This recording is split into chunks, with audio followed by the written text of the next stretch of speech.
श्री स्वामी समर्थ, जय जय स्वामी समर्थ। स्वामींचं नाव घेऊन मी या व्हिडिओला सुरुवात करते। पंचांगानुसार प्रत्येक महिन्यात 2 एकादशी तिथी येतात, एक शुक्ल पक्षात तर दुसरी कृष्ण पक्षात। हिंदू धर्मात एकादशीला विशेष महत्त्व आहे। एकादशी तिथी श्री हरी विष्णूंना समर्पित आहे। या दिवशी व्रतासह विधिवत पूजा केल्याने विष्णूंबरोबर माता लक्ष्मीचे सुद्धा आपल्याला आशीर्वाद हे मिळत असतात। या व्रताच्या प्रभावाने आपल्या जीवनातल्या सर्व दुःखांपासून आपल्याला मुक्ती मिळते आणि त्याचबरोबर आपल्याला मोक्षाची प्राप्ती देखील होते। या एकादशीच्या व्रतामध्ये तिळाचा वापर महत्त्वाचा आहे। या व्रताच्या दिवशी तीळ दान केल्याने स्वर्गाची प्राप्ती होते। षष्टीला एकादशीच्या दिवशी आपल्याला श्री हरी विष्णूंची पूजा तर करायची, सेवा तर करायची, पण त्याचबरोबर आपल्याला काही विशेष उपाय देखील करायचे, ज्यामुळे आपल्या जीवनामध्ये असणारे सर्व संकट, सर्व विघ्नांपासून आपल्याला मुक्तताही मिळणार आहे।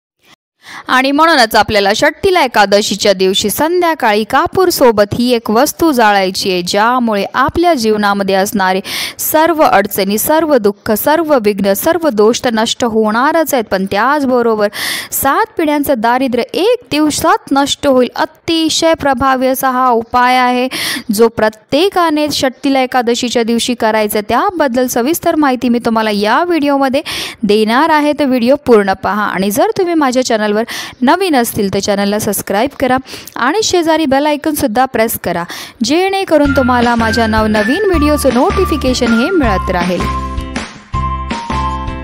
पौष महिन्याच्या कृष्ण पक्षातील एकादशीची तिथी 5 फेब्रुवारी रोजी संध्याकाळी 5:24 प्रारंभ होईल, तर 6 फेब्रुवारी रोजी दुपारी 4:07 समाप्त होईल।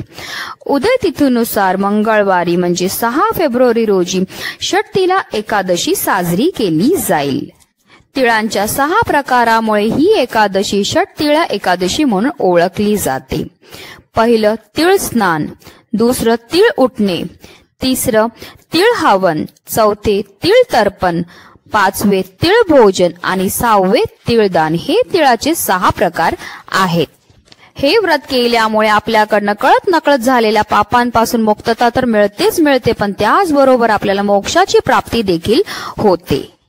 तर चला जाणून घेऊया षष्टीला एकादशीची पूजा विधी काय आहे। एकादशीचे व्रत विधीनुसार आपल्याला करायचे आहे।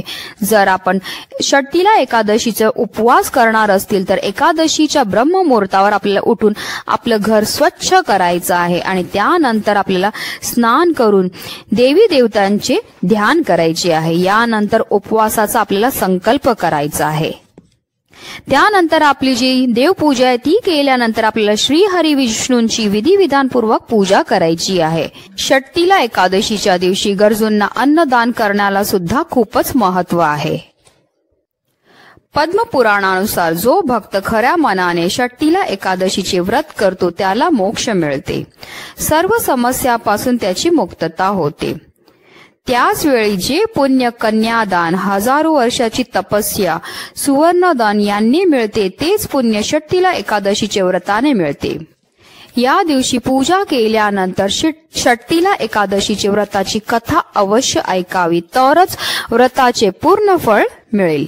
अगदी तुमच्यापासून माझ्यापर्यंत प्रत्येक जण खूप मेहनत करतो, खूप कष्ट करतो, जेणेकरून आपल्या जीवनामध्ये सुख समृद्धी नांदेल। पण बराचदा काय होतं, आपल्या घरामध्ये काही दोष असतात किंवा आपल्यामध्ये काही दोष असतात, त्यामुळे सुद्धा आपल्याला कोणत्याही क्षेत्रामध्ये यश हे मिळत नाही। आता घरामध्ये दोष म्हणजे जर घरामध्ये आपल्या वास्तू दोष असतील, पितृ दोष असतील किंवा बराचदा आपल्याला नजर लागलेली असते, तर त्यामुळे सुद्धा जे आपल्या जीवनामध्ये अनेक प्रकारच्या समस्या ह्या येत असतात। आणि म्हणूनच जर अशा विशेष तिथीला आपण काही विशेष उपाय केले तर त्यामुळे ह्या सर्व समस्यांपासून आपल्याला मुक्तताही मिळण्यामध्ये मदतही मिळत असते। तर चला जाणून घेऊया तो उपाय आपल्याला कसा करायचा। हा उपाय आपल्याला संध्याकाळी षष्टीला एकादशीच्या दिवशी संध्याकाळी करायचा आहे। ह्या उपायाकरता आपल्याला एक प्लेट घ्यायची आहे किंवा तुमच्याकडे जर कापूरदानी असेल तर आपल्याला ती कापूरदानी घ्यायची आहे आणि त्याच्यामध्ये आपल्याला 2 ते 3 वड्या ज्या आहेत त्या भीमसेनी कापूरच्या घ्यायच्या आहेत। मी नेहमी सांगते की भीमसेनी कापूर हा प्रत्येकाच्या घरी असणं गरजेचं आहे, कारण त्याच्यामध्ये जे तत्व असतात ते आपल्यामध्ये आणि आपल्या घरामध्ये असणारी जेवढी पण नकारात्मकता हे दूर करण्याचं काम हे भीमसेनी कापूर करत असतो। आणि त्याचबरोबर हे भीमसेनी कापूर हा नैसर्गिकरित्या बनलेला असतो। आणि दुसरी वस्तू जी आपल्याला घ्यायची आहे ती म्हणजे तीळ. तिळाची उत्पत्ती श्रीहरी विष्णूंच्या घामापासून झालेली आहे आणि षटतिला एकादशीच्या दिवशी तिळाला अनन्यसाधारण असं महत्त्व आहे. आणि जर आपण तिळापासून काही उपाय केले तर त्यामुळे श्रीहरी विष्णूंबरोबर माता लक्ष्मीची आपल्याला भरभरून कृपा आशीर्वाद हे मिळत असतात. आता हा उपाय आपल्याला कधी करायचा, तर हा उपाय आपल्याला संध्याकाळी 5 वाजल्यानंतर तुम्ही कधीही करू शकतात. कारण संध्याकाळची जी वेळ असते ती माता लक्ष्मीची आगमनाची वेळ असते आणि माता लक्ष्मीच्या आगमनाच्या वेळी जर आपण काही उपाय केले, काही सेवा केल्या तर त्यामुळे माता लक्ष्मी आपल्या घराकडे आकर्षित होते आणि तिचं आगमन आपल्या घरामध्ये हे होत असतं.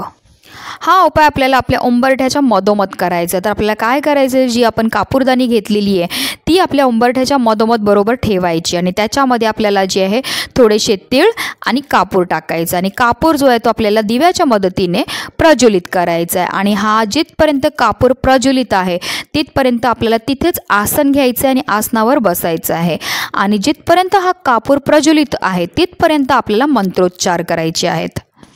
आपण ओम नमो भगवते वासुदेवाय नमः ह्या मंत्राचा जप करू शकतो किंवा ओम श्री लक्ष्मीये नमः ह्या मंत्राचा जप करू शकतात किंवा आपण श्री स्वामी समर्थ जय जय स्वामी समर्थ ह्या मंत्राचा जप करू शकतात किंवा श्री गुरुदेव दत्त ह्या मंत्राचा करू शकतात किंवा दिगंबरा दिगंबरा श्रीपाद वल्लभ दिगंबरा ह्या मंत्राचा जप करू शकतात. म्हणजे जो पण तुम्हाला मंत्र येतो त्याचा निरंतर आपल्याला जिथपर्यंत हा कापूर प्रज्वलित आहे तिथपर्यंत तिथेच आसन घेऊन बसून जे आपल्याला निरंतर जप हा करायचा आहे. कारण उंबरठ्यावर आपण जर कापूर प्रज्वलित केला तर त्यामुळे आपल्या घरामध्ये नेहमी सकारात्मक ऊर्जाही निर्माण होत असते. त्याचबरोबर आपण मंत्रोच्चार करतायत त्याच्यामुळे आपल्या घरातलं वातावरण जे अतिशय पवित्र होतं आणि त्यामुळे आपल्या घरामध्ये असणारी जी पण नकारात्मकता आहे, जे पण दोष आहेत ते सर्व नष्ट होण्यामध्ये मदतही मिळत असते. आणि ज्या घरामध्ये कोणत्याही प्रकारची नकारात्मकता नसते, दोष नसतात, त्याच घरामध्ये माता लक्ष्मीचं आगमन हे होत असतं. आणि ज्या घरामध्ये धनाच्या देवीचं आगमन होतं त्या घरामध्ये कधीही दारिद्र्य हे राहत नाही. आणि म्हणूनच उद्याच्या दिवशी प्रत्येकाने हा तीळ होम करायचा आहे, ज्यामुळे आपल्या जीवनाचं सोनंच होणार आहे. म्हणूनच व्हिडिओ जास्तीत जास्त लोकांपर्यंत शेअर करा, जेणेकरून प्रत्येकाच्या आयुष्याचं कल्याण हो हीच मनामध्ये इच्छा. श्री स्वामी समर्थ. जय जय स्वामी समर्थ.